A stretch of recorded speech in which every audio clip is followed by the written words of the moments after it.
Are you still buying store-bought bread? That's disgusting, but I'm here to save you and your organs. Welcome to my channel. This video is a little bit different today. We're not really talking about any fitness stuff, but I have been making my own sandwich bread for the past 3 months because I have 2 little girls and I hated buying the store-bought bread with all the chemicals and preservatives. And a little bit of background on me is I actually went to culinary school. I graduated from culinary school in 2021, and I was a personal chef for 2 years at the same time as being a personal trainer. You're in good hands to have a tutorial of how to make bread. One thing I would say about this video is that I'm making 3 loaves compared to the recipe that is just 1 loaf. And if you've never made bread before, I would practice just making 1 before you go ahead and make multiple loaves and then ruin a bunch of butter and milk and flour. But this is just a simple sandwich bread, and it is actually, in my opinion, foolproof. It does take some practice knowing how much flour is in the dough and stuff, but I will show you like the signs and everything. Honestly, making bread is a bunch of just standing around and waiting. You don't really have to be hands-on. You just kind of have to come back and forth and check on it and see how it's doing. First step right now, and I'm gonna leave this to go work out and then come back, but this is just the first step. So I'm gonna take some water and milk and I'm gonna get it a little warm. I'm not getting it really hot. You want it just a little bit above room temperature. And no, I don't really measure the milk. I kind of just put my finger in it. If I put my finger in it and it feels warmer than how if I put my finger in it and it just feels like room temperature, then I know it's good. But I don't want to put my finger in and be like, oh my gosh, I just burned myself. We just want it a little bit above. The recipe I'm using is Sally's Baking Addiction. I'm pretty sure that's how you say it. I'll put the link below. And just a reminder again, I'm making 3 loaves compared to the recipe that is 1. So how I just do that is I just multiply the quantities by 3, and that's how I make 3 loaves. Bread is an entire food group in this house with 2 toddlers. So I definitely make 3 loaves, and it lasts me about almost 2 weeks. I put 1 out, and then I put the 2 in the freezer, and then as I need it, I thaw, cut, and then whatever. In the recipe, to make 1 loaf, it's a 1/4 cup of milk with 1 cup of water. So this is just water for my pitcher. This is just whole milk, and I've only done it with whole milk. I've never tried any other reduced fat milks. My daughters drink whole milk, so I called it. So this is gonna make 1 loaf. I am gonna warm it up a little bit. So I'm gonna put it in my mason jar so I can put it in the microwave for the liquid to get a little warm. So I'm making 3 loaves, so I'm making 3 cups of water in here. Oops. Oh my gosh. Ignore that. 3.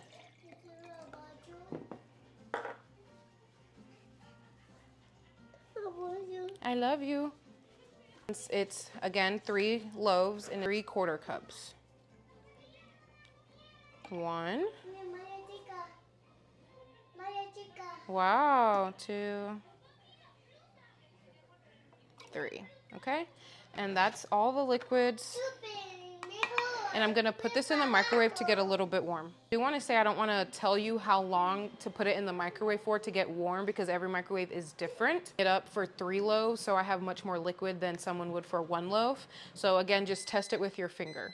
This is pretty warm, so I'm just gonna go ahead and put this in my KitchenAid bowl. Again, I'm making 3 loaves. You can make this by hand if you're just doing 1 loaf. If you're doing multiple, just kneading all of the flour will get a little messy. This is now warm, and the reason why you want it warm is to activate the yeast, or when you put it in there, it blooms.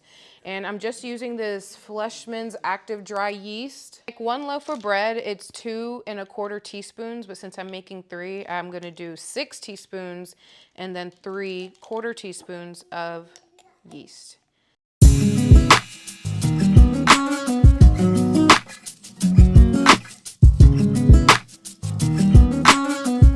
Sugar to activate the yeast, and I'm just using turbinado sugar. Honestly, most sugars are 1:1. If you don't have regular white sugar, you can just use whatever.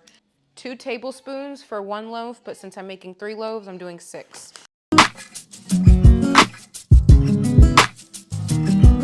Now that this is just gonna sit now, and I'm gonna just know it's ready when it's really foamy at the top. It's almost gonna look like you put a brown whipped cream over the top. I'm just gonna whisk this together.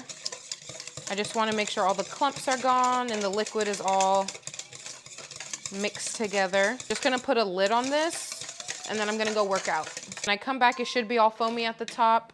And I just put like a cloth over the top, such, and just let this sit on the side.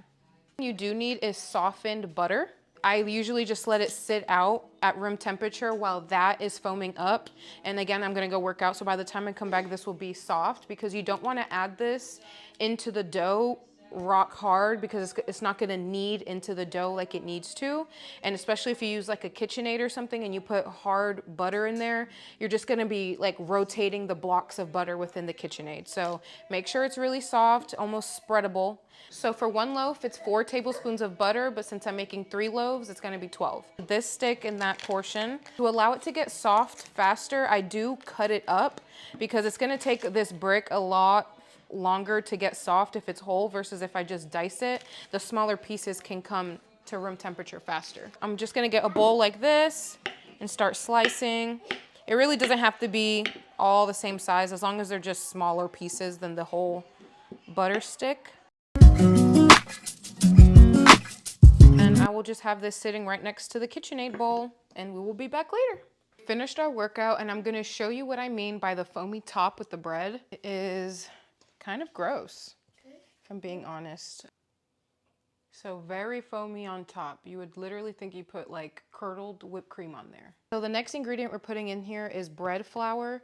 And I do need my KitchenAid to do this, but I'm gonna explain a little bit that I do use King Arthur's bread flour specifically because all of the flour in America, well, I live in America, so I don't know about other countries, but all the flour in America, like all-purpose flour, is compromised in America because it has all of the additives, the thiamine, the mononitrate. And King Arthur has the cleanest flour I've seen across all of the brands. Only making one, the amount of flour you need is 3 cups and 1/3 cup. You want to add it in slowly. You don't want to just measure it, dump it all in right now, and then add it in the KitchenAid. You want to add a cup, let that fully blend in before adding the next cup. So gonna add your softened butter, and I already just added in now before I do the KitchenAid. That's all my butter. You need 1.5 teaspoons of salt. Now we have our butter and salt in here, and I'm gonna put this bowl attached to my KitchenAid, and I'm gonna slowly knead the flour in. So I have my KitchenAid fitted here with the dough hook attachment, and I'm gonna go ahead and start adding in my 9 cups of flour.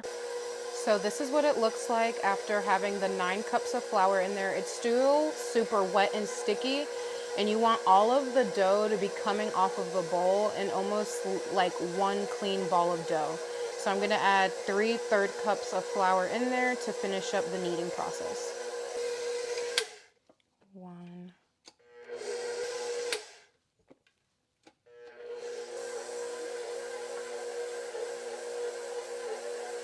So this is the last 1/3 cup. You can see it's really becoming a full ball now.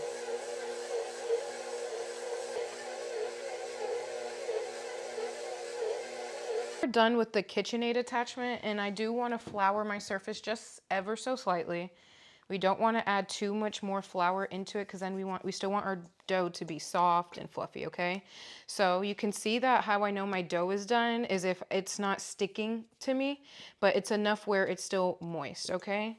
So I usually take it out a little bit and hand knead it just a little bit just to get it to a perfectly round ball so that it can double in size. A trick that I learned in culinary school, if you don't know how to knead a dough properly with your hands, you can put one hand down, fold it over, and just repeat that over and over again. And that's a good way to just knead the dough, work your dough without overworking it too much, because when you overwork your dough, you get a tough dough. And then when you bake it, you're not gonna get that fluffy airiness. But usually I just fold it over on itself. Once you get the hang of it, you can really just see it's just a matter of folding the dough over on itself.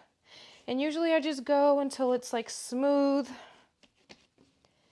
and in one good ball. And then I usually just start squeezing it towards me a little bit. I know you're probably asking yourself, why is her table wobbling? And it's because in my house, we have a dining room area, but I opted to make my dining room area a playroom for my children. We're able to fit our table in the kitchen. It's like half kitchen, half dining area. But until they are done with that playroom, then we'll move the dining room back in there, and then we will add a kitchen island. But until then, my foldable desk that I use for work, it is. So now we have a really smooth dough. It's bouncy, it's moist, but it's not wet and it's not too stiff. And it looks like this. It's just dough, nothing crazy. And then I take my same cloth and put this here. And like I said, making bread is mostly a bunch of standing around and checking on it. So now we're about to be in the phase 2 of standing around and checking on it. You want this to be doubled in size. So however it looks like now, as long as it rises, then you know you're good. And so we'll just put this on. And something I tell my children so they don't think it's Play-Doh is that I tell them that the dough is sleeping and we have to be quiet so it can get its rest. I'd say now that we're at this point in making the bread, we don't need any more ingredients. You will need just like a stick of butter maybe, or a type of spray to spray your loaf pans when you put them in there. But other than that, now it's just a matter of waiting for that to rise, and then we'll divide the loaves into the pan loaves. And then once it's in the pan loaves, we'll let it rise again so it's in the shape of a sandwich loaf. And then once it gets that, you just pop it in the oven, bake it for about 40 minutes. And then once I take it out, I just put some more butter on it. But the only ingredient now you'll need moving forward is butter or cooking oil. As you can see, my dough is rising above now my bowl, and it was just a little ball at the bottom when we first started. And now we're gonna divide the dough into 3.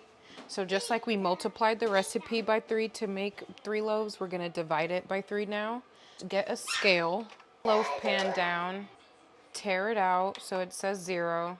Put the entire loaf in one, and I measure it by grams because it's the most accurate and it's the easiest. Make sure it gets all in there. 2,195 grams, so I would divide that by 3, and then I would have that much grams in each loaf.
Okay, so now that our bread is done and we put our butter on it, I let mine cool completely. The best time to slice your bread is when it's semi-frozen, so you can get the best, most precise slices. When you do it fresh, it's so soft that when you put your serrated knife through it, it kind of just crumbles and the crust starts coming apart. Especially with homemade bread, it's way more delicate than the store-bought. But that is my bread recipe. I hope you guys try it.